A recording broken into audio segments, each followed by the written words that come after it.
macam. Tapi ternyata privilege itu secara harfiah sendiri artinya adalah keunggulan. Artinya teman-teman semua, kalau menurut aku semua orang yang terlahir ke dunia ini dia punya privilege. Masalahnya ada yang nampak secara jelas, ada yang belum kelihatan gitu. Tapi pasti semua orang yang terlahir ke dunia ini punya privilege. Kita boleh bangga dengan menggunakan bahasa. Oke, assalamualaikum warahmatullahi wabarakatuh. Salam stabil untuk kamu dan orang-orang yang kamu sayangi. Semoga kamu masih terus diberi kestabilan di tengah kondisi yang semakin tidak stabil ini. Oke, kali ini aku pengen membahas sebuah tema yang berjudul privilege. Privilege itu kalau secara harfiah diartikan ke bahasa Indonesia yang artinya adalah hak istimewa, hak khusus atau keunggulan. Atau dalam kata lainnya dia punya hak istimewa gitu. Jadi tapi sering diartikan sebagai kekayaan ya, kalau di sekarang ya di cakap kehidupan kita sehari-hari, privilege itu sering dikonotasikan ke terlahir dengan kekayaan, terlahir dengan fasilitas dan segala macam. Tapi ternyata privilege itu secara harfiah sendiri artinya adalah keunggulan. Artinya teman-teman semua, kalau menurut aku semua orang yang terlahir ke dunia ini dia punya privilege. Masalahnya ada yang nampak secara jelas, ada yang belum kelihatan gitu. Tapi pasti semua orang yang terlahir ke dunia ini punya privilege. Dan fakta menariknya tentang privilege adalah ternyata privilege itu sudah ada di Kamus Besar Bahasa Indonesia. Bukan sudah ada ya, dan memang ada di Kamus Besar Bahasa Indonesia. Tapi penulisannya berbeda dari bahasa Inggris. Kalau bahasa Inggrisnya kan privilege ya, privilege. Tapi kalau di Kamus Besar Bahasa Indonesia itu privilege. Artinya juga hak istimewa kalau di Kamus Besar Bahasa Indonesia. Nah ini fakta menarik nih, ya, dapat ilmu ya. Oke, kita bahas tentang privilege. Sering kali ya kalau aku dengar orang-orang itu ada banyak karakter lah. Ada orang-orang yang sukses gitu, tapi menutupi keunggulannya.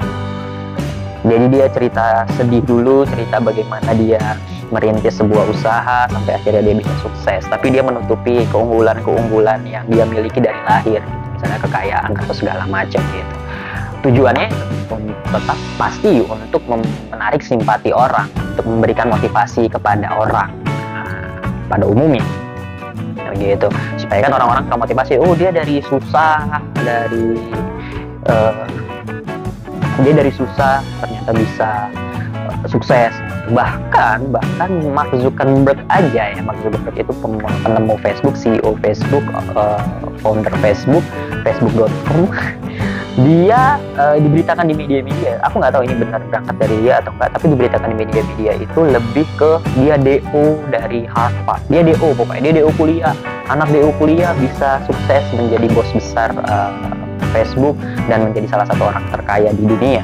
Begitu juga kayak cerita-cerita soal Bill Gates mungkin yang memulai Microsoft ya. Microsoft itu dari sebuah garasi mobil. Tapi yang tidak diceritakan adalah media-media mainstream tentunya kan, adalah mereka sebenarnya punya privilege dalam tanda kutip, punya keunggulan yang mereka bawa sejak lahir gitu. Kayak Mark Zuckerberg memang adalah orang jenius ya, pinter gitu. Orang pinter, bahkan DO-nya aja DO dari Harvard gitu ya, sembarangan orang bisa masuk Harvard. Bill Gates juga ternyata setelah saya cari tahu orang tuanya adalah orang-orang terpandang ya. Salah satunya ibunya dulu pada saat dia ini adalah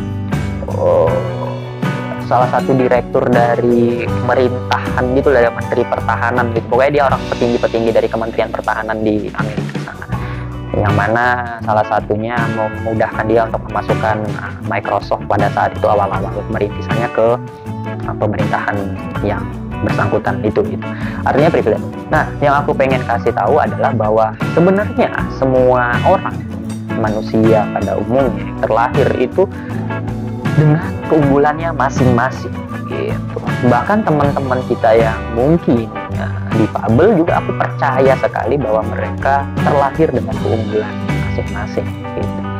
Ada orang yang terlahir tidak dengan tubuh yang lengkap tapi memiliki otak yang cerdas, itu banyak sekali. Itu artinya kita jangan pernah merasa kecil, jangan pernah merasa minder atau bahasa cakapannya ketika melihat orang lain sukses tapi oh ini anak orang kaya nih gitu, wajar lah dia sukses. Enggak juga, banyak anak-anak orang kaya yang sekedar yang kekayaan orang tuanya itu berhenti di dia gitu. Ketika dia melanjutkan kehidupan ke jenjang yang lebih tinggi, dia mengalami kesulitan-kesulitan juga karena memang tidak punya kemampuan manajemen keuangan atau manajemen harta yang baik gitu. Nah, jadi kita orang-orang biasa ini yang berangkat dari ketiadaan di bawah garis kemiskinan, atau bahasa lainnya adalah prasejahtera ya. Terlahir dari keluarga prasejahtera, aku percaya bahwa kita punya privilege. Privilege itu nggak semata tentang uang. Kesehatan, kita lahir dengan sehat juga itu adalah sebuah kita terlahir ke dunia aja sebenarnya adalah sebuah privilege gitu.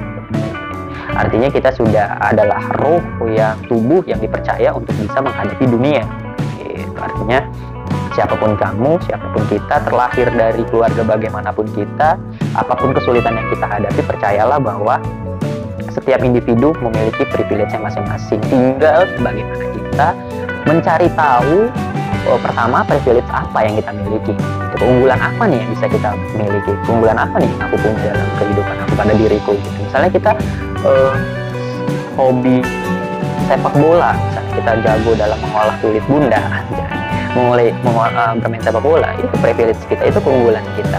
Tinggal kemudian setelah kita tahu privilege kita, keunggulan kita, ya kita tinggal mencari cara untuk mengembangkannya lagi gitu, untuk mengembangkannya lagi dan bertemu dengan rumah yang tepat gitu. Jadi kalau ya kita jago main bola, ya main bola karirnya gitu. Jangan nanti main bola tiba-tiba karirnya apa gitu, misalnya misi listrik. Ya ada sih orang yang jago main bola terus kerja di misi listrik di PLN. Tapi ya kalau misalnya memang kita punya privilege itu, iya dikembangkan. Kalau menurut aku, kita jago misalnya senang ngotak-ngatik mesin misalnya, atau senang bongkar-bongkar barang elektronik, ya silahkan itu dikembangin gitu. Karena sekarang banyak sekali pilihan-pilihan pekerjaan yang menghasilkan banyak uang di luar dari kecerdasan akademis yang dimiliki pendidikan-pendidikan di negara Indonesia gitu. Gitu. Jadi kalau menurut aku, ada baiknya kita untuk tidak berkecil hati.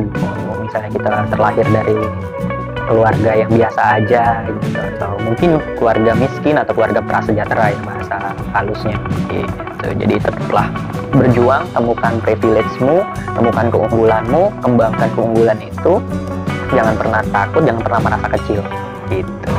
Terus berkarya aja di bidang yang kamu senangi, bidang kamu geluti gitu. Meskipun nggak semua orang punya start yang sama, tapi percayalah ketika kita tidak pernah berhenti untuk sampai ke titik yang mau kita tuju, selama itu kita belum kalah, teman-teman.